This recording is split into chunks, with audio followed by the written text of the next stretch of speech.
अध्याय 26 हरी बत्ती जल चुकी है। फेलिक्स जो नहा रहा था और खुशी से गाना गुनगुना रहा था, उसे इस बात का जरा भी अंदाजा नहीं था कि उसके कार्यों ने एक बार फिर से रेखा को बहुत अधिक प्रभावित किया है। पिछले जन्म में परिवार का कोई भी छोटा सदस्य अराजकता का फायदा उठाकर उससे लाभ कमाने में सफल नहीं हुआ था। इसलिए परिवार ने उन्हें दंड देने की जहमत नहीं उठाई, क्योंकि सभी ने एक जैसा ही काम किया था। लेकिन अब फेलिक्स के हस्तक्षेप के बाद सब कुछ बदल गया था, क्योंकि अब एक जूनियर था जिसने कुछ बेहतरीन किया, कुछ ऐसा जो कोई भी दूसरा जूनियर कर सकता था, लेकिन वे नहीं कर पाए। या तो उनमें कमी थी, या फिर कुछ ऐसा था जो उन्हें वैसा प्रदर्शन करने से रोक रहा था। बुजुर्गों ने सोचा कि यह डर ही था जो उनकी मानसिक शक्ति को प्रभावित कर रहा था और उन्हें व्यापारियों की तरह ठीक से सोचने नहीं दे रहा था। इसलिए उनके डर को रोकने के लिए उन्हें दंडित किया जाना चाहिए, ताकि वे फिर से ऐसा अवसर न चूकें। एल्डर्स के मन में यह विचार आया कि यदि फेलिक्स ऐसा कर सकता है तो वे भी ऐसा क्यों नहीं कर सकते। जब तुलना होती है तो सब कुछ बदल जाता है, और इस तुलना के कारण फेलिक्स ने अनजाने में एक मुफ्त एपी ब्रेसलेट अर्जित किया और साथ ही अपने चचेरे भाइयों पर आपदा ला दी। फेलिक्स ने स्नान समाप्त करने के बाद अन्य भवनों के डिजाइनों का अध्ययन करना शुरू किया जो कि प्रस्तावित थे। आवासीय क्षेत्र का निर्माण कार्य जोरों पर था। अब उसे बस उन प्रोटोटाइपों में से अन्य इमारतों के डिजाइन चुनने थे जो उन्हें सौंपे गए थे और उन्हें अपनी मंजूरी देनी थी। यह एयरपोर्ट काफी हद तक एक सामान्य एयरपोर्ट है, इसमें कुछ भी अनोखा नहीं है। यह सिर्फ एक अच्छा दिखने वाला एयरपोर्ट है, लेकिन मैं चाहता हूं कि पर्यटकों को एयरपोर्ट से बाहर निकलते समय पछतावा हो। लेकिन यह ऐसा नहीं करता है। उसने अपना सिर हिलाया और अन्य डिजाइनों का मूल्यांकन करना जारी रखा। कुछ ही देर बाद एक कृत्रिम झरने के अंदर लगे बैगेज कैरोसेल को देखकर उसकी आंखें खुशी से चमक उठी। एक तरफ से बैगेज अंदर जाता है और दूसरी तरफ से बाहर निकलता है। उसे नहीं पता था कि वे पर्यटकों की संपत्ति की अखंडता को प्रभावित किए बिना इसे कैसे हासिल करने जा रहे थे, लेकिन यह उन्हें पता लगाना था। जहां तक उसका सवाल है, वह उन्हें केवल हरी झंडी दे सकता था। पूरे डिजाइन का अध्ययन करने के बाद वह इससे बहुत प्रसन्न हुए, इसलिए उन्होंने फैसला किया कि इसका इस्तेमाल एयरपोर्ट के पुनर्निर्माण के लिए किया जाएगा।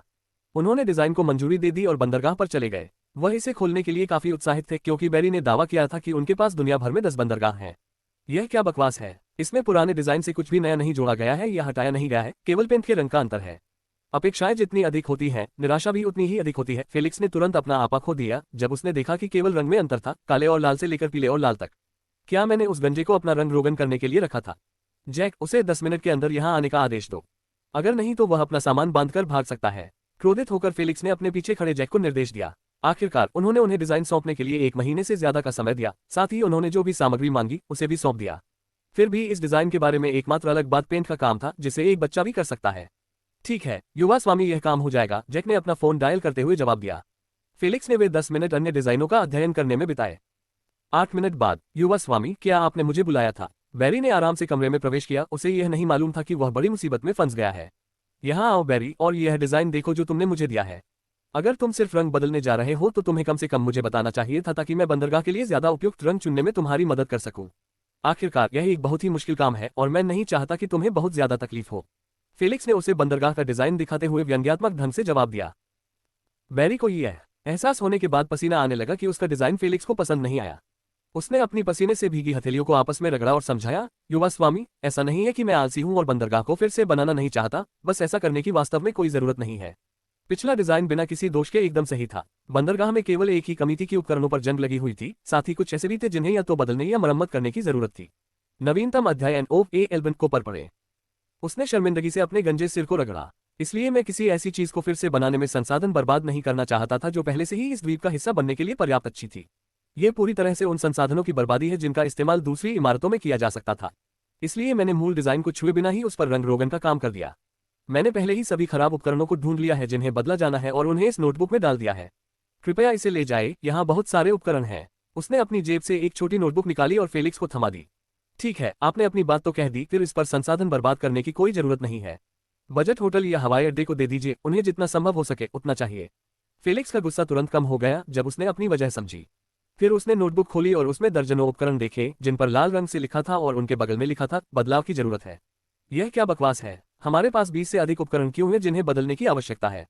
क्या वे कुछ समय पहले तक ठीक नहीं थे जब हम उनका उपयोग भारी कंटेनरों को उतारने के लिए कर रहे थे? युवा मास्टर, मशीनें पहले से ही खराब थीं और उन्हें मरम्मत की सख्त जरूरत थी, लेकिन पिछले महीने लगातार इस्तेमाल के कारण आखिरकार वे टूट गईं और पूरी तरह से टूट गईं। मरम्मत करने वालों ने कहा कि वे अब उनमें कुछ नहीं कर सकते और आपको नई मशीनें चाहिए। उन्होंने असहाय होकर आह भरी। यही कारण है कि मैंने नया डिजाइन बनाने की जहमत नहीं उठाई, क्योंकि सिर्फ मशीनों को बदलना ही महंगा पड़ेगा। इसे फिर से बनाने की तो बात ही छोड़िए। तो फिर दूसरों को बजट देने की जहमत मत उठाओ, मैं इसका इस्तेमाल उन मशीनों को बदलने में करूंगा। इसे मुझ पर छोड़ दो। कड़ी मेहनत के लिए शुक्रिया बैरी, अब तुम जा सकते हो। फेलिक्स ने उसे विनम्रता से माफ किया और अपनी मौसी का फोन नंबर डायल किया। रिंग रिंग रिंग, कुड़कुड़ाहट। नमस्ते प्यारे फेलिक्स, तुमने मुझे बहुत समय से फोन नहीं किया है, शायद तब से जब तुम्हें वो 2 फूल मिले थे। मुझे दुख है, तुम उसी पल मुझे भूल गए जब तुमने उनके साथ खेलना शुरू किया था। आंटी मैरी ने चिढ़ाते हुए जवाब दिया। आंटी, मुझे खेद है लेकिन मैं निर्माण कार्यों में बहुत व्यस्त था। हर दिन समस्याएं आती रहती हैं, मुझे उनकी निगरानी करनी होती है। अभी अभी मुझे खबर मिली है कि 20 से ज्यादा सीपोर्ट मशीनें ऑफलाइन हो गई हैं और मेरे पास उन्हें खरीदने के लिए पर्याप्त बजट नहीं है। इसलिए मैं केवल आपको सीपोर्ट सामग्री के साथ मशीनों का व्यापार करने के लिए बुला सकता हूं। उन्होंने आह भरते हुए कहा, यह एकमात्र तरीका है जिससे मैं पारिवारिक परंपरा के नियमों को तोड़े बिना ऐसा कर सकता हूं। मैं समझता हूं, आपको इसके बारे में चिंता करने की जरूरत नहीं है। मैं आपको 80% की प्रीमियम छूट का उपयोग करके नए ब्रांड बेचूंगा क्योंकि अराजकता अभी भी जारी है और कोई भी पहले की तरह परिवहन के लिए पूछने की जहमत नहीं उठाता। मैं उन्हें 3 दिनों में भेज दूंगा और आप उन संसाधनों को डाल सकते हैं जिन्हें आप जहाजों में व्यापार करना चाहते हैं। धन्यवाद आंटी, यह एकदम सही है। मेरे चचेरे भाई इसका इस्तेमाल मेरे खिलाफ नहीं कर पाएंगे क्योंकि यह आपसी लेन देन है। ठीक है, मुझे दूसरी कॉल करनी है, शायद ये लीला होगी। अलविदा आंटी। फेलिक्स ने उसके द्वारा भेजी गई 2 लड़कियों के भाग्य के बारे में पूछने का इंतजार किए बिना ही जल्दी से फोन काट दिया। माफ करना आंटी, मैं बाद में आपको एक उपहार देकर इसकी भरपाई कर दूंगा। इसके बाद उन्होंने लीला को बुलाया और उसे हरी झंडी दे दी कि जब भी उन्हें लगे कि वे तैयार हैं, वे काम शुरू कर सकते हैं। अंततः द्वीप का पूर्ण कायाकल्प शुरू करने का समय आ गया है। वह हंसा। सीपल आइलैंड दुनिया को यह साबित करने जा रहा है कि वह इस खूबसूरत नाम का हकदार है। अध्याय 27। 5 महीने बाद। 5 महीने जल्दी ही बीत गए क्योंकि इस अवधि के दौरान दुनिया पूरी तरह से बदल गई थी। इस सब का प्रसारण 2 महीने बाद शुरू हुआ जब हर देश के राष्ट्रपति और राजा अपने अपने कवच से बाहर आए और विश्व संयुक्त परिषद के निर्माण के बारे में फोटोग्राफरों वाली खबर की घोषणा की। काउंसिल के अध्यक्ष संयुक्त राष्ट्र के अध्यक्ष के समान ही थे, लेकिन इसमें कुछ कटौती की गई थी। काउंसिल का पहला नियम यह था कि हर देश को वोट देने का अधिकार था और शुरुआत में उसके पास बस एक वोट था। और संख्या की संख्या को बढ़ाने के लिए इस बात पर जोर दिया गया है कि प्रत्येक देश में आने वाले प्लेनेटरी सुप्रीमेसी गेम्स में लड़ने के लिए कितने प्रतिनिधि भेजे जाते हैं, जो अब से जगह साल बाद होने वाला है। इसका मतलब यह था कि किसी काउंटी में अधिक प्रतिनिधि होंगे, परिषद की बैठक के दौरान उसकी राय को अधिक सम्मान दिया जाएगा। जिन देशों के पास केवल एक वोट था, निर्णय लेने के दौरान केवल एक गौण पात्र था, जबकि जिन देशों के पास 20 या उससे अधिक वोट थे, वे दुनिया के सात्विक नेता थे। इस प्रकार के मतदान प्रणाली को उन्नत करने का कारण केवल ये था कि किसी देश के सर्वोच्च खिलाड़ी के लिए अपना प्रतिनिधित्व करने के लिए कोई आपत्ति नहीं थी, जहां वे अपने पहले ही खेल में किसी भी तरह की रुचि नहीं रख सकते थे। और प्रत्येक प्रतिनिधि के लिए अतिरिक्त वोट के लिए वह शहीद थे जिन पर उन्होंने सहमति व्यक्त की थी कि जो उनके पद के लिए पुरस्कार के रूप में उपयुक्त होंगे।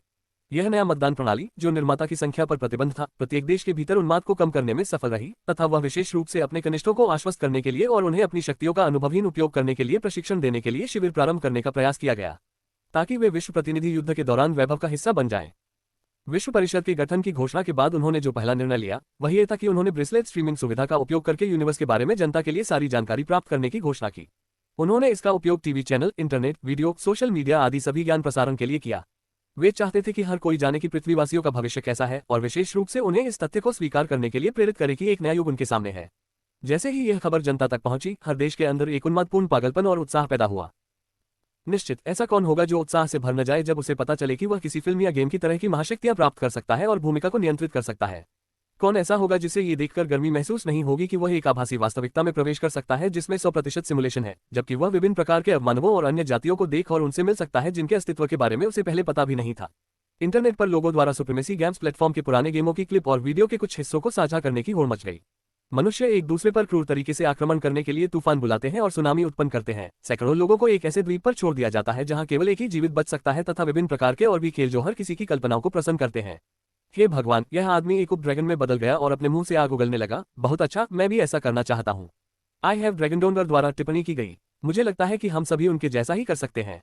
मेरे देश के राष्ट्रपति ने आज एक भाषण दिया जिसमें उन्होंने कहा कि हम सभी में अपनी आकाशगंगा के अन्य मनुष्यों की तरह ही शक्ति का उपयोग करने की क्षमता है और यह सब हमारे तत्वों की आत्मीयता पर निर्भर करता है। उन्होंने ये भी कहा कि 7 महीनों में वे जनता के लिए मूल्यांकन केंद्र खोलेंगे जहां वे एक छोटे से शुल्क पर अपने तत्व आत्मीयता को स्कैन कर सकेंगे। जवाब दिया सेब 6969 ने। सच है, हमारे देश के राष्ट्रपति ने भी यही कहा था। साथ ही अगर हम में से कुछ लोगों में उच्च आत्मीयता होगी तो हमें सरकार द्वारा खेलों में शामिल होने और अपने ग्रह को गौरव दिलाने के लिए भर्ती किया जा सकता है। यार, मैं वास्तव में एक एपी ब्रेसलेट प्राप्त करना चाहता हूं। वहां 100% यथार्थवाद के साथ बहुत सारे MMORPG गेम हैं। काश मैं उनमें से किसी एक में शामिल हो सकता और हमेशा के लिए वहां रह सकता। टिप्पणी की लोली जीवन है। इंटरनेट पर टिप्पणियां अंतहीन थी। हर कोई इस बारे में बात कर रहा था कि वे क्या चाहते हैं और इसे कैसे प्राप्त करें। लोग जानकारी का विस्तार से विश्लेषण करते हैं और जो लोग इसे पढ़ने में आलसी होते हैं उन्हें महत्वपूर्ण जानकारी दे देते हैं जो वे नहीं पढ़ पाए थे। जैसे कि किसी रक्तवंश को जगाने के लिए सबसे पहले दुनिया के सबसे दर्दनाक अनुभव से गुजरना पड़ता है। दर्द जो मानव शरीर के हर तंतु पर हमला करता है और दर्द से गुजरने का एकमात्र तरीका सफलतापूर्वक जागना है। अन्यथा केवल मृत्यु ही उनका इंतजार करती है या सबसे अच्छी स्थिति में एक अपन के रूप में उभरती है। इस खबर ने ही आम लोगों के उत्साह को खत्म कर दिया। अब वे जितनी जल्दी हो सके जागने के लिए उत्सुक थे, लेकिन अब वे इंतजार करने और देखने के मूड में आ गए। चूंकि हर कोई अत्यधिक दर्द को सहन नहीं कर सकता था। अरे किसी की उंगली पर कागज का एक छोटा सा खरोंच लग जाए या पैर का छोटा सा अंगूठा मेज पर लग जाए तो अधिकांश लोग जमीन पर गिरकर रोने लगते हैं, जैसे उनका जीवन खत्म हो गया हो। धीरे धीरे कई महीने बीत गए और इस खबर को लेकर लोगों में जो उन्माद था वह थोड़ा कम हो गया। नागरिक अपनी सामान्य जिंदगी में लौट आए। बड़े खुलासे के बाद अराजकता समाप्त हो गई थी और जिन लोगों ने भोजन और आवश्यक वस्तुओं को खरीदने के लिए अपनी संपत्ति सस्ते दामों पर बेच दी थी, उनके पास रोने के लिए कोई आंसू नहीं बचे थे जब उन्हें एहसास हुआ कि उन्होंने अपने भ्रम के कारण खुद को बहुत बड़ा नुकसान पहुंचाया था। अब वे केवल चुपचाप रो सकते थे क्योंकि वे भी पृथ्वीवासियों के नए युग में प्रवेश करने के उत्सव में बाकी लोगों के साथ शामिल थे। एक ऐसा युग जब स्कूलों ने सभी बेकार माध्यमिक भाषाओं को बदलकर केवल एक ही भाषा कर दी, जो थी सामान्य सार्वभौमिक भाषा, जिसका प्रयोग यूवीआर में सभी लोग करते थे या वास्तविक जीवन में अन्य उपमानवों से बात करने के लिए करते थे। इस भाषा को सीखना और उसमें महारत हासिल करना अनिवार्य हो गया, अन्यथा कोई भी व्यक्ति यूवीआर के भीतर ठीक से बातचीत नहीं कर पाएगा। एक ऐसा युग जहां मनोरंजन धीरे धीरे खत्म हो गया और अंततः उसका अस्तित्व ही समाप्त हो गया। आखिर कौन दो सामान्य व्यक्तियों को एक दूसरे के साथ हाथ और मुट्ठियों से लड़ते हुए देखना चाहेगा, जबकि वर्चस्व के खिलाफ को वास्तविक लोगों को अपनी क्षमताओं और तकनीकों का उपयोग करके एक दूसरे को पीटते हुए दिखाते हैं। जब आप अपने ग्रह को अन्य ग्रहों के साथ वर्चस्व के लिए लड़ते हुए देखकर खुश हो सकते हैं, तो फिर फुटबॉल टीम या एनबीए टीम के लिए कौन उत्साहित होगा। ये धीरे धीरे मनोरंजन क्षेत्र को तब तक खत्म कर देगा जब तक कि ग्रह पृथ्वी आधिकारिक तौर पर सर्वोच्चता खेलों के शिखर की ओर अपनी चढ़ाई शुरू नहीं कर देती। एक ऐसा युग जहां कैसीनो को यूवीआर में जुआ अड्डों द्वारा पूरी तरह से उखाड़ फेंका गया था, जिन्हें एसडीए द्वारा समर्थित किया गया था और रानी एआई निष्पक्ष निर्णय द्वारा निगरानी की गई थी। कोई भी व्यक्ति जो चाहे और जिस पर चाहे दांव लगा सकता था, और अगर वह जीत जाता है तो उसका पैसा सीधे उसके यूवीआर बैंक खाते में ट्रांसफर हो जाता है, वह भी अत्यधिक सुरक्षा के साथ, क्योंकि उसके दांव के बारे में सिर्फ रानी को ही पता होता है। यूवीआर द्वारा समर्थित यह मंच धीरे धीरे पृथ्वीवासियों को वफादार समर्थक और प्रशंसक बना देगा, ठीक वैसे ही जैसे इसने हर किसी को बनाया था। इसके अस्तित्व ने हर दर्शक को एक दीवाना बना दिया। ये लत नशीली दवाओं से भी कहीं अधिक बुरी थी, क्योंकि नशीली दवाओं के मामले में व्यक्ति को पता होता है कि उसे नुकसान पहुंचाया जा रहा है और वह इससे दूर रहने की पूरी कोशिश करता है। लेकिन सुप्रीमेसी गेम के मामले में ऐसा कुछ नहीं था। वह हर दिन घंटों लोगों को घातक खेलों में लड़ते, खेलते और एक दूसरे को मारते हुए देख सकता था, फिर बिना बोरियत महसूस किए उन्हें बार बार पुरस्कार दिए जाते थे। प्लेटफॉर्म ने अपने अस्तित्व के 10 लाख वर्ष आम लोगों की आवश्यकताओं और इच्छाओं के अनुरूप स्वयं में सुधार या विकास किए बिना नहीं बिताए। सुप्रीमेसी गेम्स एक संस्कृति थी, एक ऐसी संस्कृति जिसे अब प्रतिस्थापित नहीं किया जा सकता। फेलिक्स इस समय जिम में था, अपने सुडौल शरीर पर पसीने के साथ ट्रेडमिल पर दौड़ रहा था। पहले की तुलना में उसका शरीर बिल्कुल अलग था। उसने बहुत ज्यादा वजन नहीं बढ़ाया, बल्कि अपनी मांसपेशियों को और ज्यादा सुडौल और सुंदर बनाने के लिए उसे तैयार किया। थोड़ी देर बाद उसने ट्रेडमिल बंद कर दिया और नहाने चला गया। यह द्वीप पर उसका आखिरी प्रशिक्षण था, क्योंकि वह कल एलिमेंटल असेसमेंट के लिए परिवार के मुख्यालय के लिए रवाना होने वाला था। वह केवल इस बात से चिंतित था कि निरीक्षकों के चले जाने के बाद परिवार ने उसे फोन करके अपना स्पष्टीकरण क्यों नहीं दिया। ऐसा लग रहा था जैसे उन्होंने उसे पहले की तरह ही निर्माण कार्य जारी रखने के लिए छोड़ दिया था। और सबसे अजीब बात यह थी कि भले ही उसने अपने चचेरे भाइयों को अपने कार्ड दिखाए थे, लेकिन उन्होंने कोई कदम उठाने या रिश्वत मांगने की जहमत नहीं उठाई। नरक, वह केनी के लिए तैयार की गई ब्लैकमेल सामग्री का उपयोग तब भी नहीं कर सका जब वे उसे ठगने की कोशिश कर रहे थे। दर्शकों के चले जाने के बाद सब कुछ शांत हो गया। फेलिक्स को अभी भी इस बात का पता नहीं था कि मुख्यालय में क्या हुआ था, क्योंकि उसके दादा ने जो उसे जानकारी दी थी वे भी गायब हो गए थे। कल उनसे मिलने के बाद मैं सब कुछ जान लूंगा, लेकिन अभी मुझे अपना सूटकेस तैयार करना है।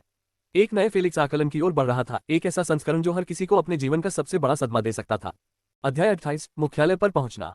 अगले दिन प्रातः 8 बजे फेलिक्स को लेने के लिए परिवार द्वारा भेजा गया जेट विमान हवाई अड्डे पर खड़ा था। फेलिक्स जैक और लीला के साथ उसके पास खड़ा था, जिसकी आंखों में आंसू थे। दोस्तों, मैं मूल्यांकन के लिए परिवार के पास वापस जा रहा हूं। मैं सब कुछ यहां आपके प्रबंधन के लिए छोड़ दूंगा। मुझे नहीं पता कि मैं कब वापस आऊंगा, लेकिन जब मैं आऊंगा तो आपके लिए उपहार अवश्य लाऊंगा। फेलिक्स ने सौम्य मुस्कान के साथ कहा, जब उसने अपने अधीनस्थों की ओर देखा जिन्होंने अपनी निष्ठा और कार्यकुशलता से उसे प्रसन्न किया था। युवा स्वामी, आप हमारे हाथों में पुनर्निर्माण के लिए द्वीप छोड़ सकते हैं। हम आपको निराश नहीं करेंगे। आपको केवल इस बात पर ध्यान देना चाहिए कि मूल्यांकन के दौरान अपनी क्षमताओं का सर्वोत्तम प्रदर्शन कैसे करें। जैक ने अपनी मुट्ठी से अपनी छाती थपथपाई और दृढ़ता से वादा किया। युवा स्वामी, मैं कुछ कहना चाहता हूं जो मैं हमेशा से कहना चाहता था, लेकिन कभी हिम्मत नहीं जुटा पाया। लीला ने अपने आंसू पोंछे और सिर उठाया। फिर उसने दृढ़ निश्चय के साथ उसकी आंखों में देखा और ऊंची आवाज में कहा, मैं तुम्हें पसंद करता हूं फेलिक्स। मुझे हमेशा से तुम पर क्रश था। मैंने तुम्हें अपनी ओर आकर्षित करने और खुश करने की पूरी कोशिश की, लेकिन कोई फायदा नहीं हुआ। क्या तुम्हें मुझमें कुछ पसंद नहीं है? मैं इसे बदल सकता हूं, बस मुझे बताओ। फेलिक्स को थोड़ा आश्चर्य हुआ, लेकिन झटका नहीं लगा, क्योंकि उसे हमेशा से पता था कि उसके मन में उसके लिए भावनाएं थी। वह बस उनसे भिड़ना नहीं चाहता था। उनका मानना था कि किसी पर क्रश होना एक क्षणिक एहसास है जो समय के साथ खत्म हो जाता है। कुछ लोगों के लिए किसी और के प्रति अपना क्रश बदलने में बस कुछ हफ्ते लग सकते हैं, लेकिन कुछ लोगों के लिए ये सालों तक चल सकता है। उसने कभी उम्मीद नहीं की थी कि लीला बाद वाले प्रकार की होगी।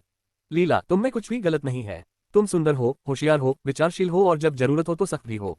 तुम में सब कुछ है, इसलिए तुम्हें कभी भी मेरे लिए या दूसरों के लिए खुद को नहीं बदलना चाहिए। उसने उसे धीरे से गले लगा लिया, इस बात की परवाह किए बिना कि उसके बहते आंसुओं से उसका सूट गंदा हो जाएगा, और उसे सांत्वना देना जारी रखा। मैंने आपकी भावनाओं को स्वीकार नहीं किया, भले ही मैं उन्हें पहले से जानता था। इसका कारण केवल यह है कि मैं आपको अपना मित्र, एक वफादार अधीनस्थ और सबसे महत्वपूर्ण रूप से मेरे लिए एक करीबी व्यक्ति के रूप में देखता हूँ।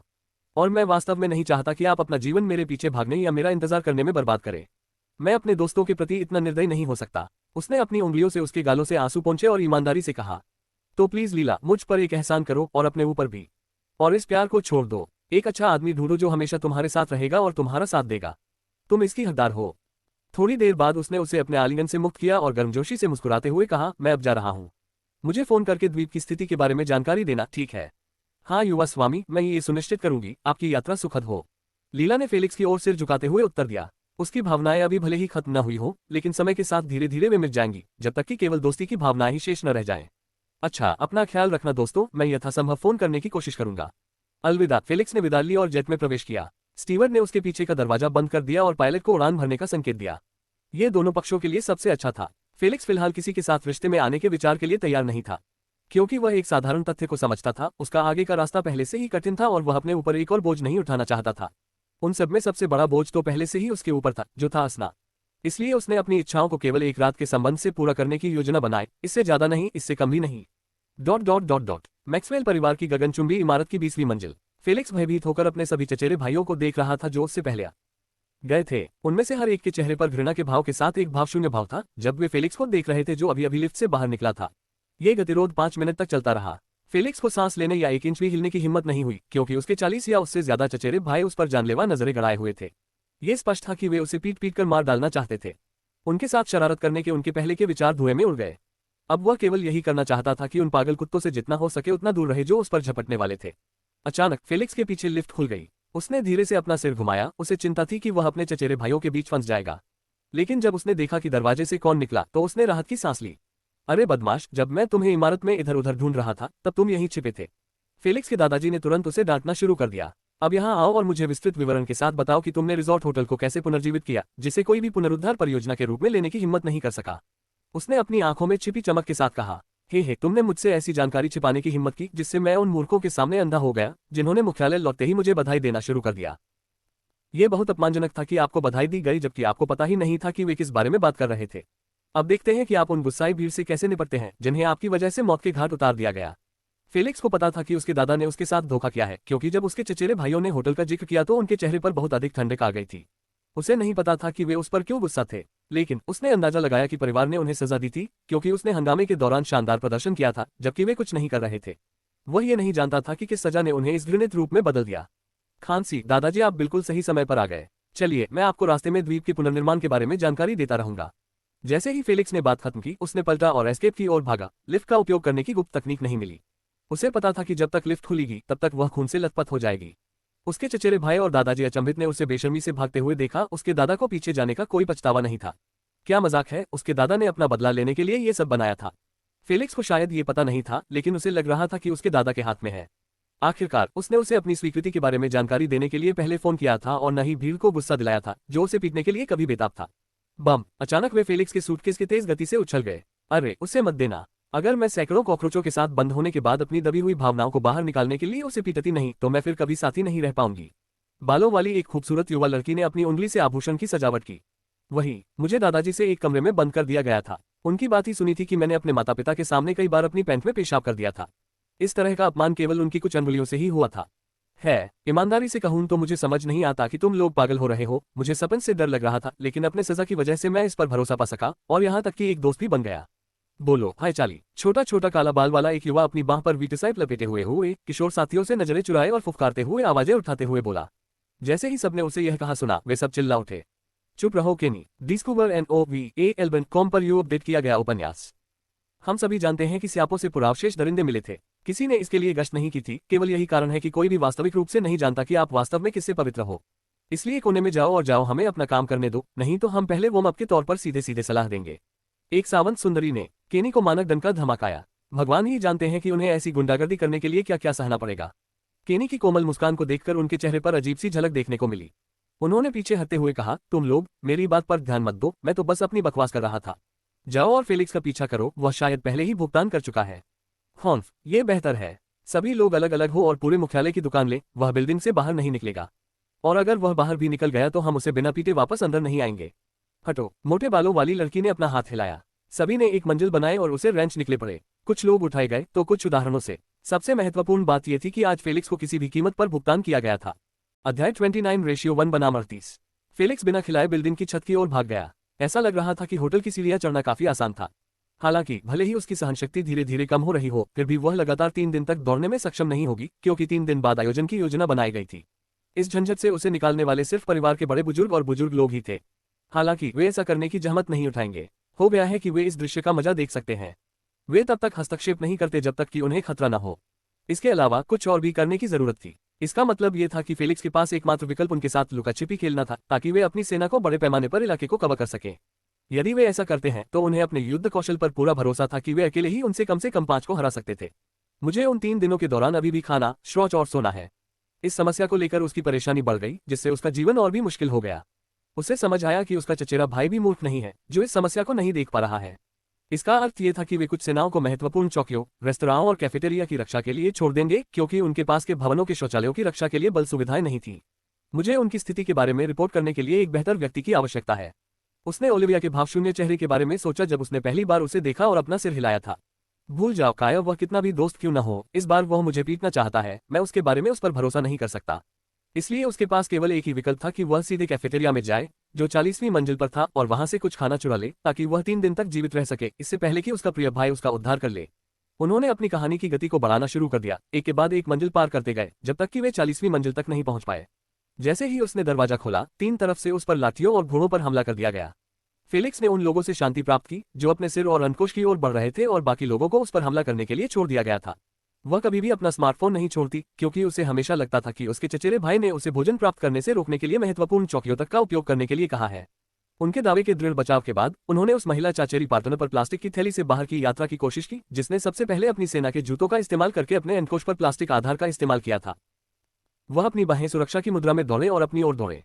उसने फिर से अपने ब्रह्मांड के टुकड़ों में टुकड़े करने की कोशिश की। हालांकि इस बार फेलिक्स तैयार था। उसने उसके हमले को आसानी से टाल दिया। फिर उसने उसके फैले हुए पैर को पकड़ लिया और अपनी ताकत का इस्तेमाल किया, जिसे बनाने में महीनों लगे थे, और उसे अपने पीछे रह गए अन्य 2 चचेरे भाइयों पर फेंक दिया। फेलिक्स! वह केवल घृणा से चिल्ला सकी, क्योंकि वह अन्य 2 से टकरा गई थी। उनके होठों से दर्दनाक कराहें निकल रही थी, क्योंकि एक के चेहरे पर उसके भारी सैन्य जूतों से प्रहार किया गया, जिससे उसकी नाक टूट गई, जबकि दूसरे के गहने चकनाचूर हो गए, क्योंकि महिला का मुखिया सीधे उनकी ओर बढ़ा। कुछ लोग आश्चर्य कर सकते हैं कि क्या उसे पुरुषों के आड़ू से दुश्मनी थी। अब रोना बंद करो, तुम अपने माता पिता का अपमान कर रहे हो, जो शायद तुम्हें देख रहे हैं। वह धीरे धीरे उनके पास गया और उनके फोन ले लिए और कहा, ये सब खत्म होने के बाद मैं उन्हें तुम्हें वापस कर दूंगा, अलविदा। इसके बाद वह सुरक्षा कैमरे पर शांति का संकेत देकर कैफेटेरिया की ओर चला गया।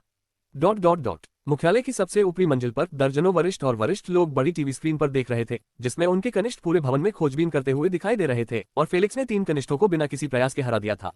हाँ, अब्राहम, आपका पोता शायद अब बच्चे पैदा नहीं करेगा, क्योंकि वह रो रहा है और चिल्ला रहा है। कितनी शर्म की बात है। भगवान का शुक्र है कि वह मेरा पोता नहीं है, वरना मैं दूसरों को अपना चेहरा दिखाने की हिम्मत नहीं कर पाऊंगा। गंजा एल्बर्ट ने अपने चचेरे भाई की ओर इशारा करते हुए मजाकिया अंदाज में हंसा, जो अपने दोनों हाथों को अपने दोनों हाथों पर रखे हुए घोड़े की तरह मुड़ा हुआ था। बोर्ड पर बैठे सफेद बालों वाले बुजुर्ग अब्राहम को जवाब देने की हिम्मत नहीं हुई। वह जो कुछ भी कहता, उसका जवाब उसके पोते के जोरदार रोने से बेअसर हो जाता, जैसे कोई सुअर कट रहा हो। अपने आसपास के लोगों की ताने और चिढ़ाने की बातें सुनकर वह केवल शर्म से अपना सिर झुका लेता था। मैं उसके बाकी 2 पैर तोड़ दूंगा, साथ ही उसके पिता के तीसरे पैर को भी, जिसने मुझे इतना अपमानित किया है। हम सभी जानते हैं कि आपके अंकोश कुचले जाने पर दर्द होता है, लेकिन जब कोई उन्हें काट रहा हो तो तुम क्यों रो रहे हो और चीख रहे हो? अगर तुम इस तरह के दर्द को भी बर्दाश्त नहीं कर सकते तो तुम जागोगे भी नहीं, तुम बेवकूफ।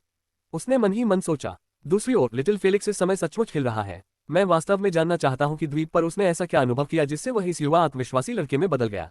अपने ऊपर घात लगाए बैठे 3 लोगों की रक्षा करने और यहां तक कि सफलतापूर्वक जवाबी हमला करने में सक्षम होने के लिए उसकी सजगता बहुत अच्छी रही होगी। NewAL.com पर नवीनतम पोस्ट पढ़ें। प्रसन्न होकर एक सुंदर मध्यम आयु वर्ग की महिला ने फेलिक्स की ओर देखते हुए सिर हिलाया, जो एक जंगली जानवर की तरह अपने बैग में खाना डाल रहा था। उसकी पलकें झपकने लगी जब उसकी नजर अपनी बेटी पर पड़ी, जो एक छोटे से शीशे में अपना प्रतिबिंब देखते हुए उसके चेहरे को छू रही थी। उसे शायद डर था कि उसका मेकअप खराब हो जाएगा। इतना बड़ा अंतर कैसे हो सकता है? अगर वह इसी तरह से व्यवहार करती रही तो वह हमारे द्वारा उनके लिए तैयार किए गए प्रशिक्षण शिविर में टिक नहीं पाएगी। वह कड़वी मुस्कान के साथ बोली, क्या तुम लोग सच में सोचते हो कि मेरे छोटे फेलिक्स को तुम्हारे आवारा बच्चों द्वारा पीटा जाएगा? रॉबर्ट ने उपहास किया और अपनी बात जारी रखी, इस बात की परवाह किए बिना कि उसे तीखी निगाहों से देखा जा रहा था। अच्छा, फिर से सोचो, फेलिक्स ने उस द्वीप में 1.5 साल बिताए और कुछ नहीं किया, बस बेहतरीन मार्शल आर्ट का अभ्यास किया। ये सब तैयारी के लिए ताकि वह तुम्हारे बच्चों की बदमाशी से खुद का बचाव कर सके। तुम्हें खुद पर शर्म आनी चाहिए, उन्हें हमेशा उस पर हमला करने देना और सज्जनों की तरह एक भी एक से लड़ना नहीं। अभी भी वह 38 जूनियर खिलाड़ियों के साथ मिलकर खेल रहा है। बस आप देख सकते हैं कि क्या वह वास्तव में एपी ब्रेसलेट का हकदार है। लेकिन अब वह आपको साबित कर देगा कि वह किसी और से ज्यादा इसका हकदार है। रॉबर्ट ने बिना किसी भाव-भंगिमा के पुराने तथ्यों को तोड़ मरोड़ कर पेश किया, जिससे फेलिक्स पीड़ित बन गया, जबकि उसके चचेरे भाई, जो युवावस्था में उसके हाथों नरक में जी रहे थे, दुर्व्यवहार करने वाले बन गए। उन जूनियर्स के माता पिता को ये बिल्कुल भी पसंद नहीं आया। उनमें से एक ने कहा, बुरे गधे, हम तुमसे कितनी बकवास सुन सकते हैं, इसकी एक सीमा है। तुमने कहा कि हमारे बच्चों ने उसे परेशान करने के लिए उस पर हमला किया, लेकिन अगर उसने अपनी शरारतों से उन्हें पहले ही आघात नहीं पहुंचाया होता तो वे उसे छूते भी नहीं। एक अन्य अभिभावक ने हस्तक्षेप किया और अपनी बात जोड़ी, आपका ये कहने का क्या मतलब था कि हम ये देखने के लिए एक परीक्षा आयोजित कर रहे हैं कि वह ब्रेसलेट का हकदार है या नहीं? उसने व्यंग्यात्मक लहजे में कहा, अगर हम सहमत नहीं होते तो वह अपने जीवन में कभी भी ब्रेसलेट को छूने के बारे में नहीं सोचता। और चूंकि हम सहमत हैं, इसलिए उसका परीक्षण करने का कोई कारण नहीं है। वे उसे केवल इसलिए निशाना बना रहे हैं क्योंकि वे उससे नफरत करते हैं, उसका हमसे क्या लेना देना है। हम एक लड़ाई आयोजित करने की तैयारी कर रहे थे, ये देखने के लिए कि उनके पास ठोस युद्ध शक्ति है या नहीं। अंत में यह इस उत्सव में बदल गया जिसे हम अभी देख रहे हैं। इसलिए उसे शिकार बनाने की कोशिश करना बंद करो, चाहे तुम कुछ भी कहो, तुम्हें उसके लिए कोई और पुरस्कार नहीं मिलेगा। फेलिक्स को कुछ अतिरिक्त ब्राउनी कमाने में मदद करने की उसकी योजना विफल होने के बाद रॉबर्ट ने जीभ चिटकाए और उन्हें अनदेखा कर दिया। इसलिए उसने अपने पोते का हौसला बढ़ाया, जो बाथरूम में उसका इंतजार कर रहे 2 और जूनियर्स को पीट रहा था। उन्हें पीटना, बस फेलिक्स, इस डैडी के लिए उनकी टांगें तोड़ दो। बुजुर्गों ने अपने चेहरे पर हाथ मार लिया जब उन्होंने महान रॉबर्ट मैक्सवेल को देखा, जो एक छोटी बच्ची की तरह अपने पोते से उनके बच्चों को पीटने का आग्रह कर रहे थे ताकि वह अपनी चिड़चिड़ाहट निकाल सके। 2 दिन बाद फेलिक्स मुख्यालय के रसोईघर में पायजामा पहने हुए था और आराम से गाना गुनगुनाते हुए नाश्ता बना रहा था। बीते 2 दिनों में उसने परिवार के 36 से अधिक छोटे बच्चों को बुरी तरह पीटा, जिससे अन्य बच्चे उसके पास आने से डरने लगे। बुजुर्ग लोग केवल उन 2 चचेरे भाइयों को कठोरता से देखते रहे, जिन पर वे इस स्थिति को बचाने की उम्मीद लगाए बैठे थे, जो फेलिक्स से बचने के लिए शौचालय में छिपे हुए थे।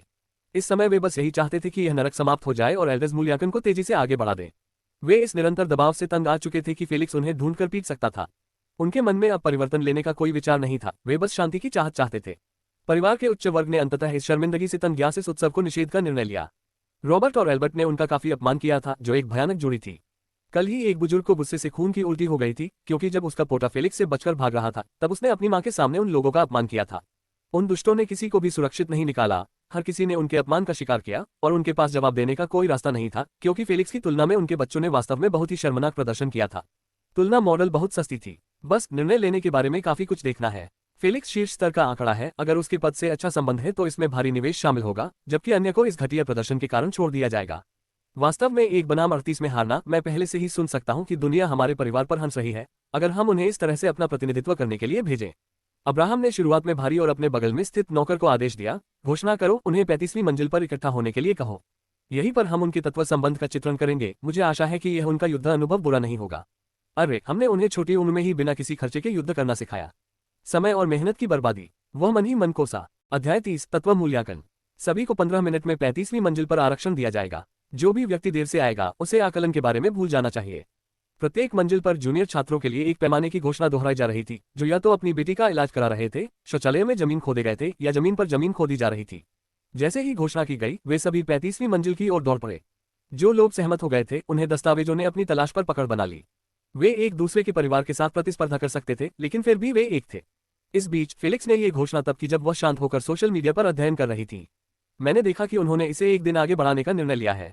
खैर, मैं याचिका नहीं कर रहा हूँ। मैंने उन बदमाशों के साथ काफी खेल लिया है, अब गंभीर होने का समय आ गया है। 14 मिनट बाद फेलिक्स अभी भी पायजामा पहने 35वीं मंजिल पर पहुंचा। वह निबंध पर पेनी एबुलांटो से निगरानी करती थी, और हर बार जब वह किसी जूनियर पर गिरता तो वे शर्म से अपना सिर झुकाकर उसे महामारी की तरह टाल देते थे। इस दृश्य को देखकर सागर ने अपना सिर प्रभाव सा हिलाया और इसे अनदेखा कर दिया। ठीक है, सभी लोग यहाँ हैं, इसलिए हम सबसे पहले पुरस्कार और दंड लेंगे, उसके बाद हम आपकी रुचि का आकलन करेंगे, अब्राहम ने कहा। सबसे पहली सजा यह है कि फेलिक्स हंट में भाग लेने वाले और बुरी तरह से रहने वाले हर जूनियर को हमारे अगले प्रशिक्षण शिविर के दौरान 1 महीने की सजा दी जाएगी। अपने माता पिता के सामने इस तरह की अनबन होने के बाद हर जूनियर ने शर्म से अपना सिर और भी नीचे कर लिया। केवल केनी और नोआ ने ऐसा किया क्योंकि उन्होंने शिकार में भाग नहीं लिया था। जहां तक इनाम की है, केवल फेलिक्स को ही बात मिली। इसके बाद उन्होंने हर जूनियर पर एक बम प्लास्टर, विशेष रूप से फेलिक्स पर, जो कि आपूर्ति स्तब्ध रह गई थी। लोकतांत्रिक प्रसिद्ध एपी ब्रेसलेट से इस्तीफा दिया जाएगा। इसे सही मायने में भुनाया गया, क्योंकि उन्होंने एक वृद्ध द्वीप को एक ऐसे मंच में शामिल किया जिसके लिए सभी आवश्यक वस्तुओं को खरीदा गया था, जो केवल विश्व के कुलीन लोगों की मेजबानी थी, और इसके लिए उन्होंने केवल $30 मिलियन का बजट दिया था, जो हमने उन्हें दिया था।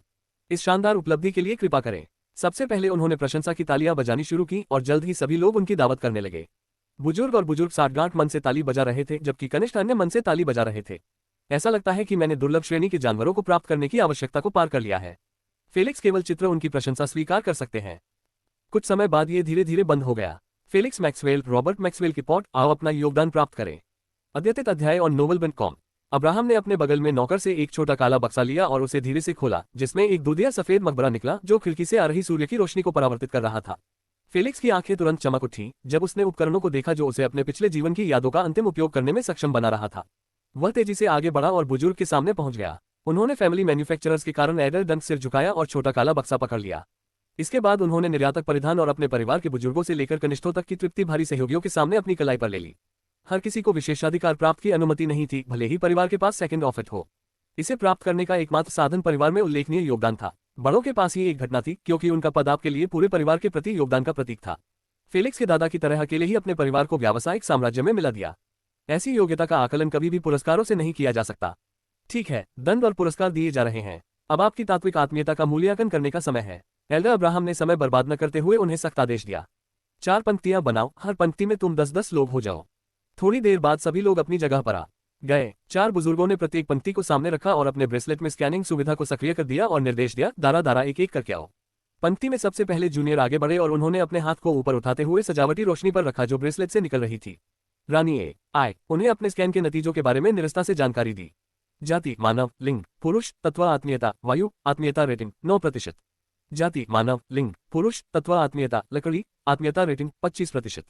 जाति मानव, लिंग महिला, तत्व आत्मीयता छाया, आत्मीयता रेटिंग 39%। जाति मानव, लिंग पुरुष, तत्व आत्मीयता अंतरिक्ष, आत्मीयता रेटिंग 78%। जिस समय अंतिम स्कैनिंग परिणाम सुनाए गए, सभी लोग आश्चर्यचकित रह गए, फिर विश्वास में डूब गए। अंततः उन्हें माफ कर दिया गया। जिस पुरुष जूनियर ने अपनी तात्विक आत्मीयता को देखा, वह खुशी से चिल्लाया नहीं, बल्कि ये दावा किया कि वह 1000 साल तक एक विलक्षण व्यक्ति था। नहीं, उन्होंने केवल इतना कहा कि वे वहां रुके रहे और उनकी आंखों से गर्म फूल बह रहे थे। ये वास्तविकता थी कि एक प्रतिनिधि के रूप में उनका जीवन शुरू होने से पहले ही खत्म हो गया था। फेलिक्स ने यह दृश्य देखा, नवीनतम भाव से अपना सिर हिलाया। भाग्य श्रेणी स्थापत्य है जिसने उसे एक दुर्लभ श्रेणी के तत्व पर इतनी उच्च संबंधी रेटिंग दी है, जिसका उपयोग करने वाले सभी जानवर या तो संगीतकार हो गए हैं या अंतरिक्ष के अभिलेखों में दोस्त बने हुए हैं। मानव जाति में जिस किसी के पास दुर्लभ श्रेणी का तत्व था, उसे प्रतिभा नहीं बल्कि छोटा बच्चा की तरह माना जाता था। चैरिटेबल ब्लड पुरालाइन एकीकरण सिस्टम अविश्वास पर था। दूसरे शब्दों में, यदि कोई ऐसा जीवित प्राणी नहीं है जो आपके तत्व का उपयोग करता हो, तो इसका अर्थ वही है कि पहले से ही कोई तत्व मौजूद नहीं है। यही कारण है कि प्रत्येक मनुष्य को मृत्यु, जीवन, विनाश, सृष्टि आदि जैसे दुर्लभ तत्वों को नकारात्मक दृष्टि से देखा जाता है। यह कोई काल्पनिक उपन्यास नहीं था जहां किसी के पास एक अनोखा तत्व घटित हुआ था, उसे बहुत अधिक लोकप्रियता मिली थी। ये बिल्कुल इसके विपरीत है, क्योंकि उनका तत्व धीरे धीरे अधिक सामान्य हुआ था। उनके लिए के लिए ही बेहतर हुआ था, क्योंकि उनके पास के लिए ज्वालामुखी और इमारतों की एक विस्तृत श्रृंखला थी। महत्वपूर्ण बात यह है कि जानवर का पद कितना ऊंचा था। चूंकि वह थोड़ा अधिक ऊंचा था, इसलिए वह अधिक शक्तिशाली और अद्वितीय संरचना प्राप्त करने में वास्तव में सक्षम होता है। इसके तुरंत बाद उस बच्चे के माता पिता ने उसे छोड़ दिया। मूल्यांकन जारी रखें, आगे बढ़ते रहो। एक एक करके जूनियर्स को स्कैन किया गया। अलग अलग तत्व यहाँ वहां दिखाई दे रहे थे, लेकिन उनमें से सिद्धांतों की आत्मीयता रेटिंग अभी भी 50% से नीचे थी। अभी तक कोई भी उस सीमा को पार करने में सफल नहीं हुआ। कुछ ही देर बाद नूह, केनी और ओलिविया की बारी आई। जाति मानव, लिंग, तत्व आत्मीयता पुरुष, प्रकाश आत्मीयता रेटिंग क्रमशः 51%, 7%। जाति मानव, लिंग महिला, तत्व आत्मीयता पौधा आत्मीयता रेटिंग 65%। जाति मानव, लिंग, तत्व आत्मीयता पुरुष, आत्मीयता रेटिंग 70%। जैसे ही उन सामानों के साथ साथ उनकी अच्छी रेटिंग भी सामने आई, यंग ने हैंड कॉम्बिनेशन का जश्न मनाया। लगातार औसत से कम रेटिंग देखकर उन्हें लगभग उम्मीद थी कि खोए हुए थे। अच्छा, आखिरकार कुछ अच्छे उपाय मिल ही गए। एल्डर अब्राहम खुशी से हंस पड़े। उनकी खुशी स्वाभाविक थी, क्योंकि उन 3 ने औसत आत्मीयता सीमा को पार कर लिया था, विशेष रूप से नूह ने 70% की भारी भरकम आत्मीयता के साथ। उच्च आत्मीयता से वास्तव में ये तय होता है कि किसी का भाग्य चमकता है या नहीं। अभी भी पहले जैसा है, मुझे लगता है इसमें कोई बात नहीं है। फेलिक्स ने अपना सिर उठाया और देखा कि वह कतार में है, इसलिए उसने आगे बढ़ाया और बिना किसी बुजुर्ग के कहे ही अपने हाथ में रोशनी डाल दी। क्वीन फेथफुली ने अपने स्कैन के नतीजों की घोषणा की। जाति मानव, लिंग पुरुष, तत्व आत्मीयता विश्व, वर्ण आत्मीयता रेटिंग क्रमशः 59%, 12%। जो बुजुर्ग अभी भी 3 कलाकारों के जन्म का जश्न मना रहे थे, उन्होंने ये देखकर और भी जोरदार जश्न मनाया कि उनके स्तर के अंक को एक असामान्य तत्व के रूप में इतनी ऊंची रेटिंग मिली है। कहां तक है ब्रह्मांड के दुर्लभ तत्व की बात, इसे पूरी तरह से नजरअंदाज कर दिया गया। हाँ, ये क्लासिक एक आनंदमय दिन है। 40 में से 4 जीनियस जूनियर का होना वास्तव में जश्न मनाया जाना है। सच है, हमारे परिवार में वास्तव में अन्य परिवारों की तुलना में बेहतर प्रदर्शन हो रहा है।